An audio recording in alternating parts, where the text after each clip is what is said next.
Salam uşaqlar. Bugünkü dərsimizin mövzusu məsələ həllinin bəzi üsullarıdır. Hazırsınızsa, gəlin başlayaq. Dərsdə öyrənəcəyik şəkil çəkməklə məsələ həlli, tənlik qurmaqla məsələ həlli, cədvəl qurmaqla və qanuna uyğunluğu tapmaqla məsələ həlli, tapşırıqlar. Şəkil çəkməklə məsələ həlli. Məsələ həllinin əsas mərhələlərindən biri həll üsullarının seçilməsidir. Adətən məsələləri bir neçə üsulla həll edə bilərik. Onlardan bəziləri ilə tanış olaq və verilmiş məsələləri üsullara uyğun həll edək. Şəkil çəkməklə məsələ həlli istifadə edəcəyimiz üsullardan biridir. Verilənləri əyani olaraq təsvir edirik və onlar arasındakı əlaqədən istifadə edərək məsələni həll edirik. Gəlin məsələmizə baxaq. A şəhərindən B şəhərinə qədər yolun uzunluğu 120 km-dir. B şəhərindən C şəhərinə qədər yol bundan 60 km çox, C şəhərindən D şəhərinə qədər yol isə 40 km azdır. A şəhərindən çıxan avtomobil D şəhərinə qədər neçə kilometr yol gedər? Məsələdə A və D şəhərləri arasındakı məsafənin tapılması tələb olunur. Verilən məlumatlara əsasən məsələyə uyğun şəkli təsvir edək. A və B şəhərləri arasındakı məsafə 120 km-ə bərabərdir. B və C şəhərləri arasındakı məsafə bundan 60 km çox. C və D şəhərləri arasındakı məsafə isə bundan 40 km azdır. İndi biz gəlin B və C şəhərləri arasındakı məsafəni birinci tapaq. Bunun üçün 120 km-dən 120 km-lə 60 km-i toplamalıyıq. B və C şəhərləri arasındakı məsafə bərabər olur 180 km. Gəlin buradan yazaq.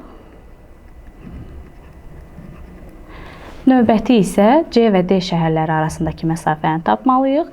C və D şəhərləri arasındakı məsafəni tapmaq üçün 120 km-dən çıxmalıyıq 40 km və cavabımız bərabər olur 80 km. Burada yazırıq. C və D şəhərləri arasındakı məsafə bərabərdir 80 km. İndi isə verilənləri tapdığımıza görə gəlin A şəhərindən çıxan avtomobilin D şəhərinə qədər nə qədər yol getdiyini tapaq. Bunun üçün biz 120 km-lə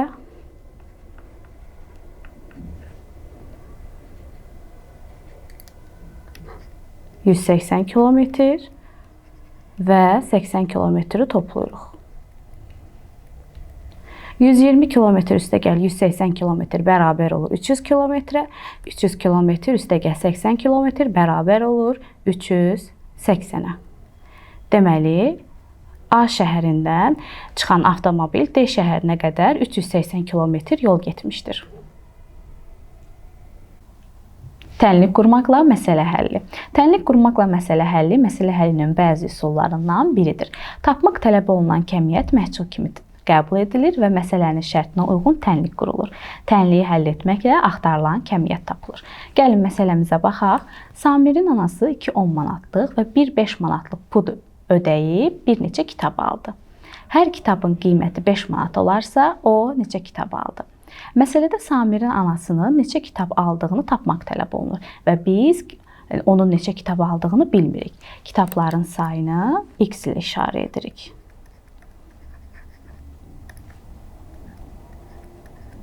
Biz bilirik ki, hər bir kitabın qiyməti 5 manatdır. Əgər hər bir kitabın qiyməti 5 manatdırsa, X sayda olan kitabların qiymətini biz 5 vur X ilə ifadə edə bilərik. İndi isə gəlin baxaq görək Samirin anası bu kitablar üçün nə qədər pul ödəmişdir. O 2 10 manatlıq və 1 5 manatlıq pul ödəmişdir. Gəlin yazaq 2 vur 10 üstəgəl 5. Biz bilirik ki, bu iki ifadə bir-birinə bərabərdir. Bərabər işarəsini yazdıqdan sonra alınmış tənliyimizi həll edə bilərik. 5 vur X bərabərdir. Gəlin birinci bu cavabımızı hesablayaq. 2 vur 10 eləyir 20. 20 üstəgəl 5 bərabərdir 25-ə. Yazırıq 5 vur X bərabərdir 25-ə. İndi isə biz məhsulumuzu tapa bilərik. Məhsul vuruğu tapmaq üçün hasili məlum vuruğa bölmək lazımdır. Yazırıq. X bərabərdir 25 böl 5 və X bərabər olur 5-ə. Deməli, biz tapdığımız məhsulu ifadə tənliyimizdə yerinə yaza bilərik. 5 vur 5 bərabərdir 2 vur 10 üstə gəl 5. Biz artıq bilirik ki, Samirin anası 5 kitab almışdır. Cədvəl qurmaqla və qanuna uyğunluq tapmaqla məsələ həlli. Bəzi məsələlərin həllində verilənlər arasındakı qanuna uyğunluğu müəyyən etmək üçün cədvəl qurulur. Belə cədvəldə dəyişənin qiyməti dəyişdikcə ondan asılı olan kəmiyyətin də qiymətinin necə dəyişdiyini biz aşkar şəkildə görə bilərik. Gəlin məsələmizə baxaq. 10 mərtəbəli binanın tikintisində hər yuxarı mərtəbədə əvvəlkindən 2 nəfər çox işləyirdi. Əgər axırıncı mərtəbədə 21 nəfər çalışarsa, bu binanın tikintisində cəmi neçə nəfər işləyər? Cədvəl qurulur və verilən məlumatlar cədvələ yazılır. Cədvəldə biz görürük ki, mərtəbələr və işçilərin sayı əks olunmuşdur. İndi isə gəlin baxaq. Bizə məlumdur ki, ən axırıncı mərtəbədə 21 nəfər çalışır. Bura yazırıq 21. Deməli, 10-cu mərtəbədə 21 nəfər çalışırsa, 9-cu mərtəbədə çalışanların sayı bundan 2 nəfər az olmalıdır. Deməli, 9-cu mərtəbədə çalışanların sayı 19-dur. 8-ci mərtəbədə çalışanlar 17, 7-ci mərtəbədə 15, 6-cı mərtəbədə 13, 5-ci mərtəbədə 11, 4-cü mərtəbədə 9, 3-cü mərtəbədə 7, 2-ci mərtəbədə 5 və 1-ci mərtəbədə 3 nəfər işçi çalışır. Bizdən tələb olunur ki, bu binanın tikintisində cəmi neçə nəfər işləyir? Gördüyümüz rəqəmləri toplayaraq biz cəmimizi hesablayırıq. Bu zaman alınan cəm bərabər olur 120-yə. Deməli, 10 mərtəbəli binanın tikintisində cəmi 120 nəfər işləyir. Tapşırıqlar. Video fasilə verərək ekranda gördüyünüz tapşırığı yerinə yetirin. Gəlin tapşırığın izahına baxaq. Biri o birindən 3 dəfə böyük olan 2 ədədin cəmi ən böyük 2 rəqəmli ədəddən 29 vahid böyükdür. Böyük ədədi tapın. Məsələni tənlik qurmaqla həll edin. Gəlin məsələmizə uyğun tənliyimizi quraq. Biri o birindən böyük, yəni 3 dəfə böyük olan 2 ədədimiz var. Biz böyük ədədi tapmalıyıq. Buna əsasən, deməli bizim həm kiçik, həm də böyük ədədimiz var. Gəlin kiçik ədədi biz işarə edək x-lə. Böyük ədədi isə işarə edək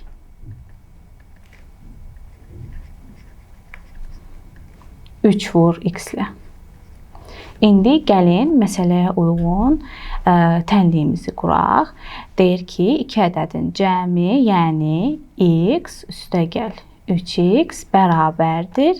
Ən böyük 2 rəqəmli ədəddən 29 vahid böyükdür. Yəni 99-dan biz bilirik ki, ən böyük 2 rəqəmli ədədimiz 99-dur. 99 üstə gəl 29. İndi isə biz yazdığımız tənliyi həll edə bilərik.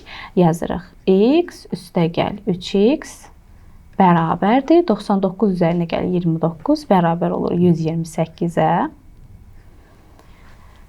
Daha sonra davam edirik. X üstə gəl 3x bərabərdir 4x-ə. Yazırıq 4x bərabərdir 128-ə. X bərabərdir 128 böl 4. Və x bərabər olur 32-yə. Deməli, bizim kiçik ədədimiz bərabər oldu 32-yə. Bizə məsələnin şərtindən, bizdən məsələnin şərtindən tələb edir ki, böyük ədəd tapaq. Ona görə tapdığımız x-i gəlib burada yerinə yazırıq. Yəni yazırıq 3 vur 32 bərabər olur 96-ya. Deməli, bizim böyük ədədimiz 96-dır. Tapşırıqlar. Video fasilə verərək ekranda gördüyünüz tapşırığı yerinə yetirin. Gəlin tapşırığın həllinə baxaq. Yusif və Tahir evdən çıxıb eyni istiqamətdə hərəkətə başladılar. Tahir evdən çıxanda Yusif artıq 40 metr yol qət etmişdir. Yusifin sürəti 20 metr böl dəqiqə, Tahirin sürəti isə 25 metr böl dəqiqə olarsa, neçə dəqiqədən sonra Tahir Yusifə çatar? Məsələni cədvəl qurmaqla həll edin. Cədvəlimiz ekranda əks olundu. Gəlin məsələnin şərtinə diqqət yetirək. Yusifin sürəti 20 metr böl dəqiqədir. Yəni bu o deməkdir ki, Yusif 1 dəqiqədə 20 metr yol gedir. Gəlin yazaq cədvəlimizə. Deməli, Yusifin 1 dəqiqədə getdiyi yol bərabərdir 20 metrə. 2 dəqiqədə getdiyi yol olacaq 40. 3 dəqiqədə getdiyi yol olacaq 60. 4 dəqiqədə getdiyi yol olacaq 80. 5 dəqiqədə getdiyi yol olacaq 100. 6 dəqiqədə getdiyi yol olacaq 120. 7 dəqiqədə getdiyi yol olacaq 140. 8 dəqiqədə getdiyi yol 160. 9 dəqiqədə getdiyi yol 180 və 10 dəqiqədə getdiyi yol olacaq 200 metr. Məsələnin şərtinə əsasən Tahirin sürəti 25 metr böl dəqiqədir. Bu o deməkdir ki, Tahirin 1 dəqiqədə sürəti 25 metrə bərabərdir. Və digər şərtimiz odur ki, Tahir evdən çıxanda Yusif artıq 40 metr yol qət etmişdir. Cədvələ əsasən deyə bilərik ki, həmin vaxt ərzində Yusif artıq 2 dəqiqə yol getmişdir. Buna əsasən biz deyirik ki, Tahir 3-cü dəqiqədən başlayaraq yola çıxmışdır. Və gəlin yazaq. Deməli, Tahirin sürəti 1 dəqiqədə 25 metrə bərabər idi. Daha sonra olur 50 metr, 75 metr, 100 metr, 125 metr, 150 metr, 175 metr və 200 metr.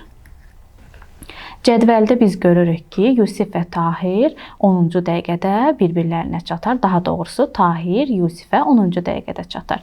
Və bizə də aydındır ki, Tahir 3-cü dəqiqədən başlayaraq yola çıxmışdır. Deməli, cədvələ əsasən biz yaza bilərik ki, 10 çıx 2 bərabərdir 8. Və biz deyə bilirik ki, Tahir evdən çıxdıqdan 8 dəqiqə sonra Yusifə çatar.